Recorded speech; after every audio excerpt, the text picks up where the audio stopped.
Hey there, welcome to Healing Outside the Box. I'm Jean Tiberio, and I'm a nutritionist and a wellness coach. This is episode 282, and I'm calling it How to Put Together Low-Cost Nutritious Meals. But first, I wanted to mention something that I saw on the internet recently. It was a study that looked into a link between spinach consumption and weight loss. I know that sounds like a big fat duh, since we all know that spinach is low in calories and high in fiber. But the part of the study that was interesting was in the how of spinach eating and weight loss. The spinach eaters seemed to have a reduced appetite, but more specifically, they stopped eating sooner than the control group did, resulting in fewer calories taken in. So apparently, there are substances in the chlorophyll-rich membranes of green leafy vegetables that have been found to have some fat-blocking capabilities. These substances temporarily bind to an enzyme called lipase. This enzyme breaks down fat so it can be absorbed into our bodies. These substances in spinach slow down but do not totally inhibit the action of lipase. So in that sense, it is not like the substance orlistat made in the labs, which completely inhibited the breakdown of fat, sending it out the other end. Some of us may remember many years ago that potato chips made with this orlistat substance were rushed to market and initially were a big hit. Initially, that is. That was followed by much dismay when people realized it caused an oily anal discharge. And who wants that? I remember Stephen Colbert eating the chips at his desk, then standing up to show you that he was wearing a diaper over his slacks. And it will probably not be the last time that we in the nutrition biz would be thinking, if it seems too good to be true, it probably is. So if fat is eventually broken down in the presence of these substances that are in spinach, why did people still lose weight? Well, the answer lies in where the fat was absorbed that made the difference. In the spinach eating group, the fat broke down more slowly and was absorbed at the end of the small intestines rather than in the middle of the small intestines. When fat was ingested further down, there was an increase in something called CCK, or cholecystokinin, which is the satiety or fullness hormone. And ghrelin, the hunger hormone, was decreased, and that was with just 1/2 cup cooked spinach. So the spinach caused people to feel full sooner, and they just ate less. The spinach group not only had weight loss, they had less craving for chocolate. Kinda hard to believe. So that part may be true, or perhaps not. Also, they found out the darker the green, the greater the benefit. So spinach would be your best bet of the leafy greens. That's because the substance is linked to chlorophyll, the pigment responsible for the green color in leaves. Now for the topic of today's episode. Money, money, money. Or most specifically, how to have more of it left in your pocket after you go grocery shopping.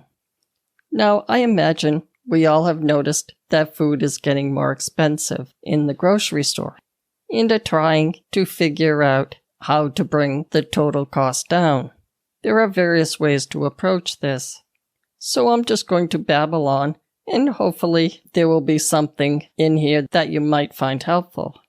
Now, when we say that a certain food item is expensive, I like to see it in reference to something else.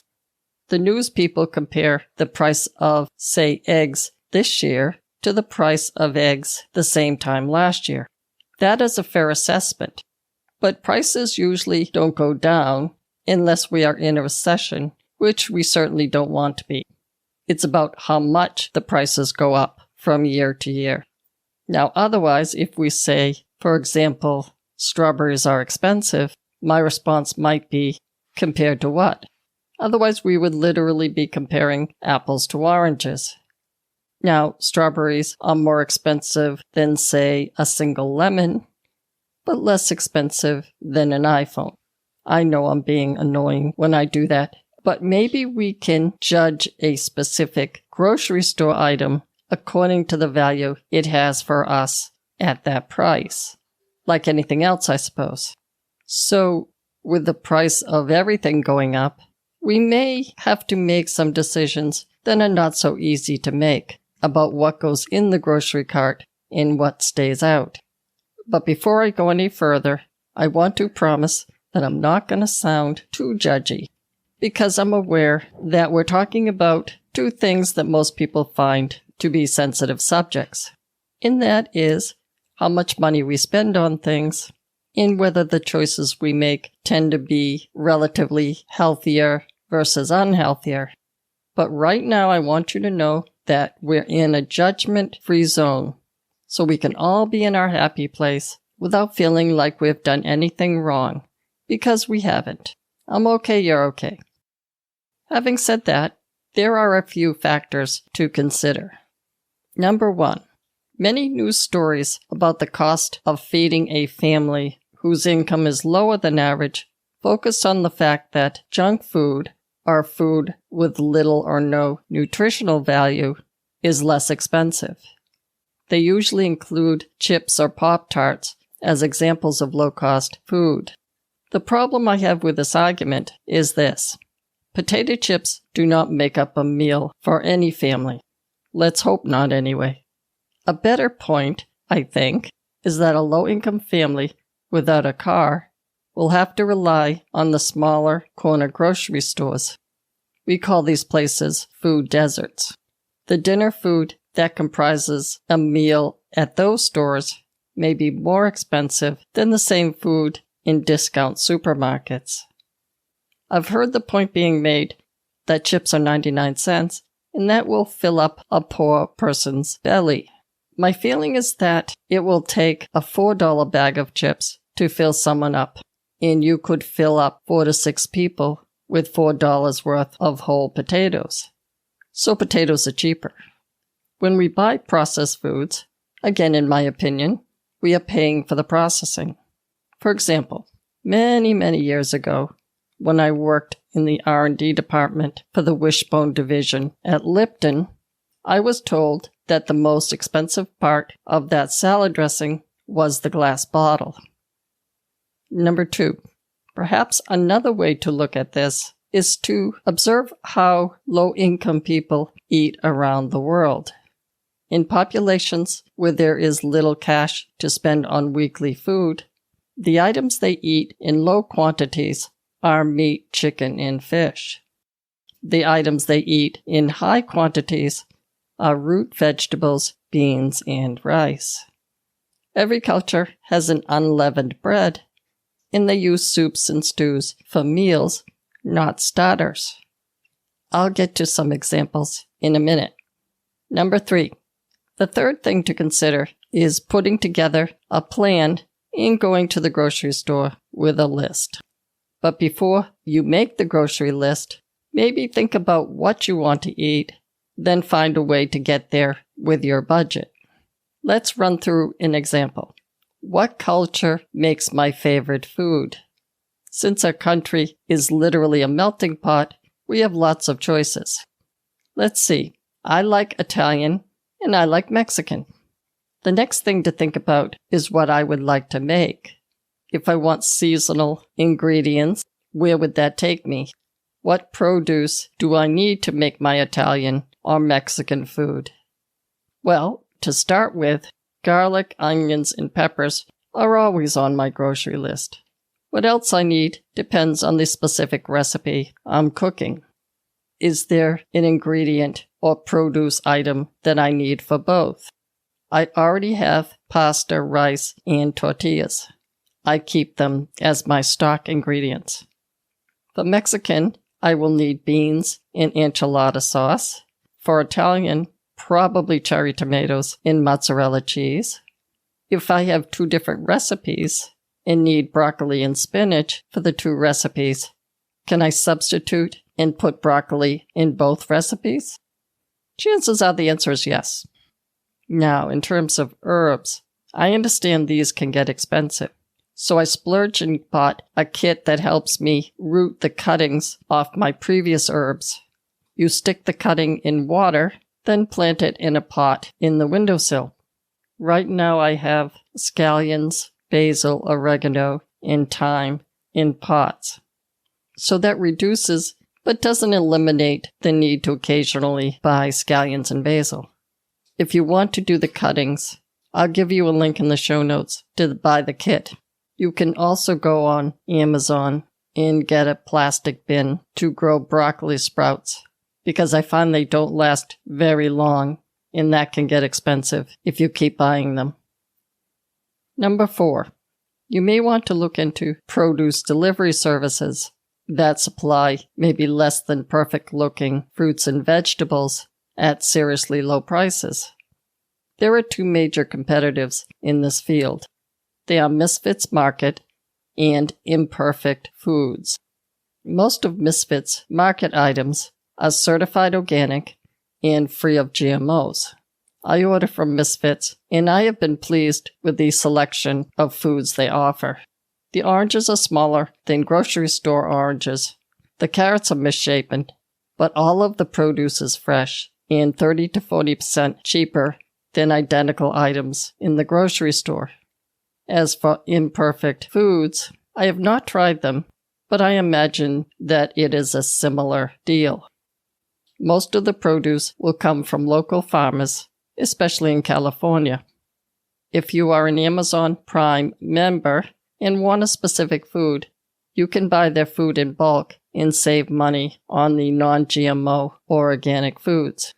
For example, I just bought 1¼ pounds of pumpkin seeds for $12.79. That is about 20 servings for just under $13. You can certainly save money even if you have to buy individual bags to bring the snacks to school or work. You can also purchase organic pasta through Amazon, as long as you are willing to purchase multiple packages. I get a high-quality organic pasta for a little more than $2 per pound, but I have to get at least 6 packages. At 6 servings per box, that's organic pasta at about 35 cents per serving. The same goes for rice. You can get the 365 brand, or the Whole Foods brand, of organic basmati rice, a 2-pound bag, for only $6. The organic Thai jasmine rice is $4 for 2½ pounds. Considering that you'll only need about 4 ounces uncooked rice for dinner, that will give you 8 to 12 dinners for only $4. Number 5. Now, I was just chatting with someone from Nigeria and mentioned that one of the great things about food in this country is, again, that we are a melting pot that literally encompasses the best foods from all over the world. Immigrants from all parts of the globe brought with them their grandma's recipes so we can feast on the best that these different cultures have to offer. And as I mentioned, we can do our meal planning according to low-cost ingredients from your favorite types of food or according to what's in season. Now, I've noticed that regular sandwich bread has gotten quite expensive, but every culture has a flatbread that tends to last longer and can be stuffed with all kinds of yummy ingredients.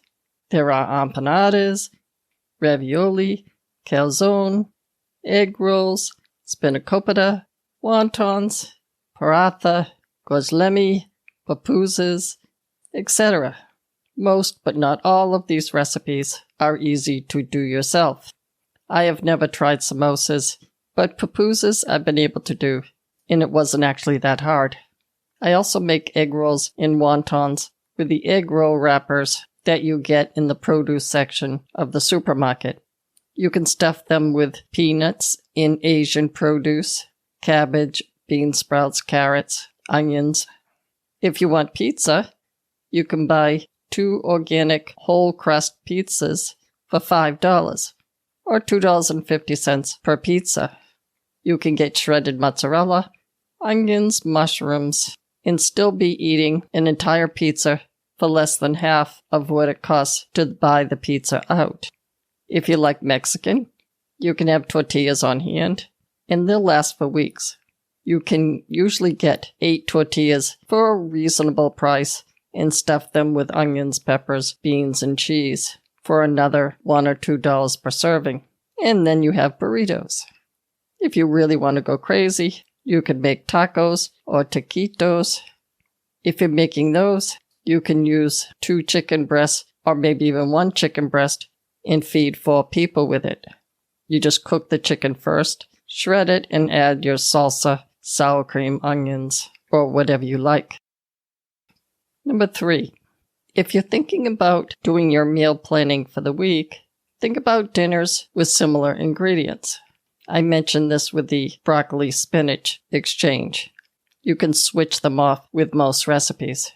And most of the produce you'll be getting can always make good soups. Minestrone soup is everyone in the pool type of recipe. I always have a small pasta around. Again, it's cheap. And beans usually are on hand in my cabinet. If you want a heartier soup, you can buy cheese tortellini instead of orzo or elbow macaroni. And if you've purchased your 2 pounds of rice and you have beans, you can always make beans and rice, to which I would generally add garlic, onion, and pepper. If you like rice dishes with your 2 pounds of rice, you can always make your own fried rice by adding eggs or leftover meat and pull out the vegetables you have in your fridge. Number 4, for cheap ingredients on standby, don't forget about lentils, split peas, and garbanzo beans. If you have a can of garbanzo beans in your cabinet, you can add pita bread, a fresh lemon, and scallions to your grocery list, and you can make hummus. Hummus with pita chips will travel well if you want to take it in leftover containers to work with you. As for cheap snacks, nothing is cheaper than popcorn. About 1/2 cup of kernels will make you an entire bowl. Number 5, eggs are usually a stock item and a relatively inexpensive ingredient for the quality of protein they give you. And it's really not that difficult to make a frittata. It's basically eggs in a fry pan with added vegetables. There's plenty of recipes on the internet for things like that. Now I hope I have given you some ideas to save a little money on your grocery bill, and I hope I didn't sound too preachy. If you need further assistance, you can always email me on my contact page, which is healingoutsidethebox.com, and I can answer any specific question you may have. You can also hire me as your wellness coach, and I can help you put together a meal plan with healthy ingredients, with change to spare. That's all I have for you today. Be well and stay tuned next week for another episode of Healing Outside the Box.